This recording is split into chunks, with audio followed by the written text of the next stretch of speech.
वायदा चुकाया जा नहीं सकता। प्यार ऐसा किया तूने, प्यार ऐसा किया तूने, भुलाया जा नहीं सकता। तेरे एहसान का बदला चुकाया जा नहीं सकता।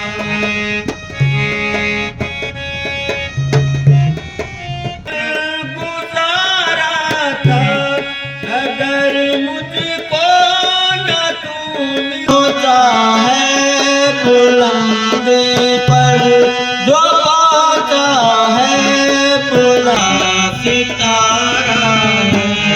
तुझे दुनिया की दौलत से दिखाया जाए, दुनिया की दौलत से दिखाया जा नहीं सकता। धन धन सतगुरु तेरा ही आसरा, परम पूज्य परम संत शाल मस्ताना शाल बलूचिस्तानी जी तेरा ही आसरा। मेरे कामिल रहबर परम पूज्य परम संत शाल हुसैन साहब तेरा ही आसरा। सतगुरु जी की प्यारी साथ संगत, भले ही थोड़ी संख्या में आप यहाँ उपस्थित हो, पर संगत गुरु का रूप होती है। मैं अपने आप को खुश नसीब समझता हूँ कि गुरु रूपा संगत के दर्शन करने का मुझे आप लोगों ने सुनहरा अवसर दिया। आप सब लोगों का दिल से आभार, शुक्रगुजारी, बहुत बहुत आपका स्वागत। शब्द गाया जा रहा है, तेरे एहसान का बदला चुकाया जा नहीं सकता। साथ संगत जी, मेरे कामिल मुर्शिद परम पूज्य शाह हुसैन साईं फरमाते थे कि हम उस मालिक की अंश हैं, सारे उसी की अंश हैं। चाहे वो किसी जाति का हो, चाहे वो किसी मजहब का हो, चाहे किसी क्षेत्र का हो, किसी रंग का हो, गरीब हो अमीर हो, कैसा भी हो, सब उसी के बालक है। गुरबाणी कहती है, एक को पिता एक को के हम बालक। हमारा एक ही सबका पिता है और एक ही के हम सब बालक हैं।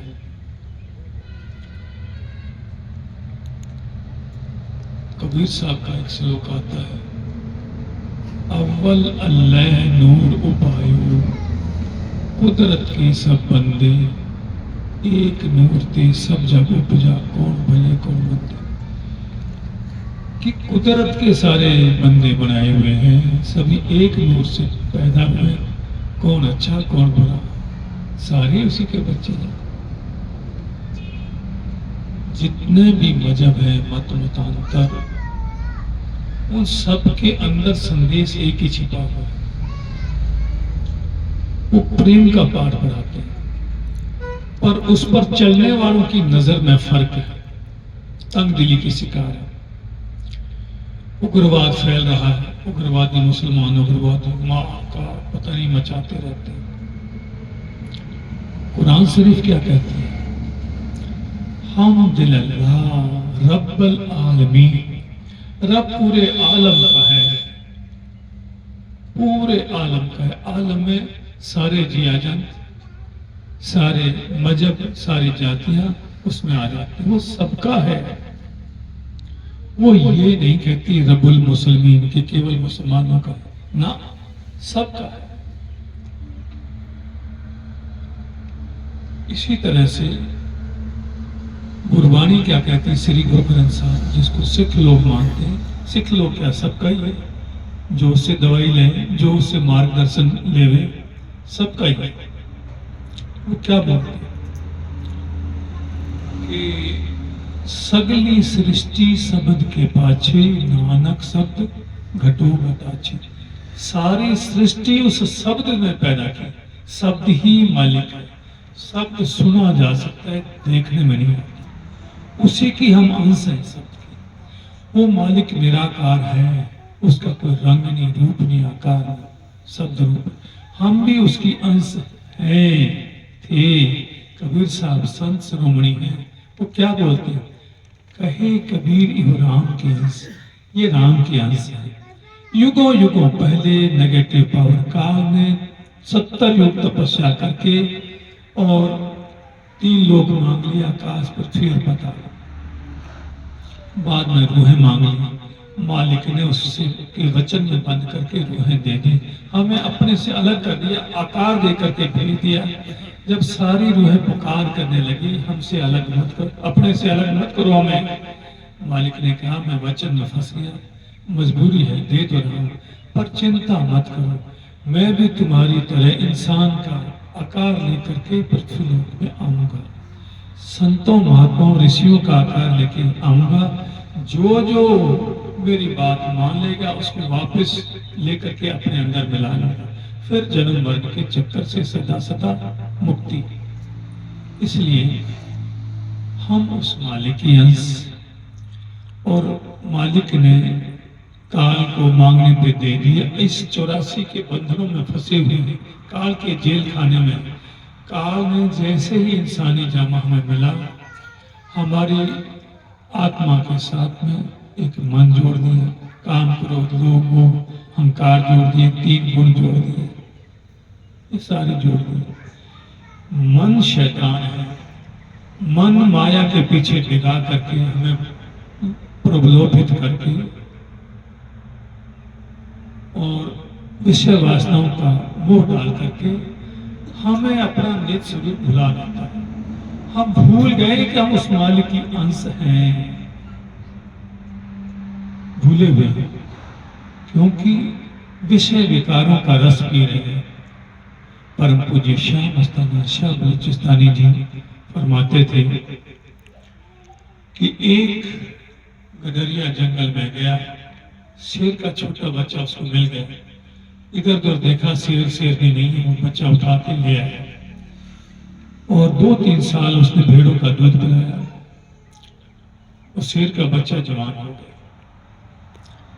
3 साल बाद में उसी जंगल में उसका जाना हुआ। दूर एक बब्बर शेर ने शेर को देखा, शेर का बच्चा शेर बन गया।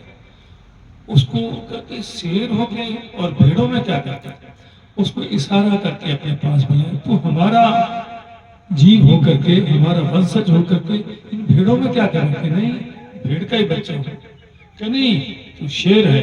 नहीं, मैं भेड़ का बच्चा हूं। क्योंकि उसका निज स्वरूप गडरिये ने दूध भेड़ों का पिला पिला करके भुला दिया था। उस भेड़ों के दूध का असर उसकी आत्मा के ऊपर, मन के, उसके आत्मा के ऊपर असर डाल करके उसके निज रूप को भुलाया। जैसे ही बब्बर शेर के कांटेक्ट में आया, संपर्क में, बब्बर शेर को वो खुद मालिक किसी संत का रूप लेकर के आया। उसने, उस शेर कौन है जो बच्चा शेर कहता है? वो हमारी आत्मा। वो गडरिया कौन? हमारा मन। वो भेड़े कौन है? विषय वासना, काम क्रोध लोभ अहंकार इंद्रियां। हम उस मालिक की अंश है, आत्मा हमारी। हमारी आत्मा को मन ने चालाकी से इंद्रियों रूपी भेड़ों का रस पिला पिला के हमारा निज स्वरूप भुला दिया है। हम भूले हुए हैं कि उस मालिक के अंश हैं, उस मालिक के बच्चे हैं। वो बब्बर शेर के रूप में संत का रूप लेकर के कुल मालिक आप आते हैं। जैसे जो रूहें जो अपना निज स्वरूप भुलाए बैठी हैं, जो ऐसे संत महात्मा जिनमें ईश्वरीय गुरु का निवास है, उसके संपर्क में आते हैं, उसको वो जना देता है कि तू उस मालिक की अंश है, तू कौन से चक्कर में पड़ा हुआ है। उसको पता लगता कि मैं तो ये हूं। अब हम उस मालिक की अंश हैं। हम सारे ये नहीं जानते कि हम हैं कौन। और हमारे जीवन का लक्ष्य क्या है।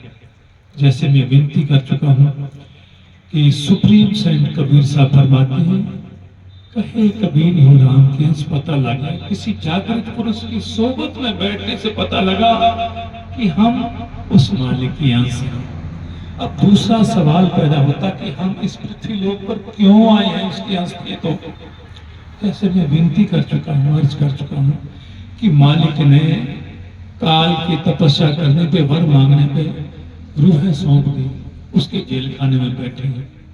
पर ये इंसानी जामा हमें क्यों मिला है? हमारा कोई पूर्वला भाग था 84 में पेड़ पौधे वनस्पति एक तत्व का, जल के जीव में 2 तत्व, उड़ने वाले पक्षी में 3 तत्व, छुपाए जानवर में 4 तत्व। इन 84 की उम्र 8 करोड़ 40 लाख साल, संतों ने आंकड़े निकाले 8 करोड़ 40 लाख साल तक हम 84 लाख योनियों में भटकते रहे। उस मालिक ने तरस खा करके उनमें से निकाल करके सबसे उत्तम चोला हमें इंसानी चोला बख्शा। अब सवाल अगला पैदा होता कि ये चोला मिला काहे के लिए? एक सेवक ने सवाल अपने गुरु से किया कि गुरुदेव, what for we did come on this soil in human form? इंसानी चोला लेकर के इस पृथ्वी लोक में हम काहे के लिए आए? What had been the object of the God while giving this human birth to us? इंसानी चोला देने के पीछे हमें उस मालिक का मंतव्य क्या था, मकसद क्या था? उसने जवाब दिया, for attaining the bliss of that God, कि परमानंद की स्थिति में पहुंचाने के मकसद से ये इंसानी चोला मिला है। सुख कोई और चीज है, सुख पता नहीं थोड़ी देर में दुख में परिवर्तित होते देर नहीं लगेगा। गुरबानी कहती है, आदमी सुखों की तलाश